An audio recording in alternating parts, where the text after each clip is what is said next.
દ્વારકા અને રણુજા જવા માટે તમારા માટે સારું એવું ટ્રાવેલ્સ લઈને આવી ગયું છે। મહેસાણાથી રણુજા જવા માટે દર મહિનાની સુદ એકમના દિવસે સાંજે 5 કલાકે સ્વામિનારાયણ મંદિર પાસે રાધનપુર 4 રસ્તાથી બીજ દર્શન રણુજા માટે લક્ઝરીઓ ઉપડી જાય છે ભાઈ।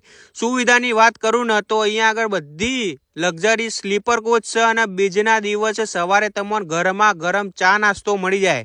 બીજું 2 ટાઈમનું અહીંયા આગળ તમને ભોજન મળી રહેશે અને ટ્રાવેલ્સની અંદર જૂનામાં જૂનું જાણીતું નામ એટલે ભાઈ રતિ કાકાનું અને અત્યારે એમના 2 છોકરા પાર્થ અને વિશાલ પણ આયોજનની અંદર જોડાઈ જાય છે એટલે તકલીફ તો તમને કોઈ પડવાની છે નહીં। જબરજસ્ત આયોજન સાથે તમે રણુજામાં રામાપીરના દર્શન થઈ જશે। તો આ રીલ તમારા ફેમિલી મિત્રોના સગા સંબંધીઓ શેર કરી નાખો અને તમારે દ્વારકા જવું હોય તો દ્વારકા પણ રતિ કાકા આયોજન કરે છે, દ્વારકા પણ જઈ શકો છો। દિલ્હી બુકિંગ ચાલુ હોય છે, આ નંબર ઉપર તમે બુકિંગ કરાવી શકો છો અને રણુજા જવું તો રતિ કાકાની ગાડીમાં જ જવું ભાઈ। રીલને દબાઈ શેર કરી નાખો।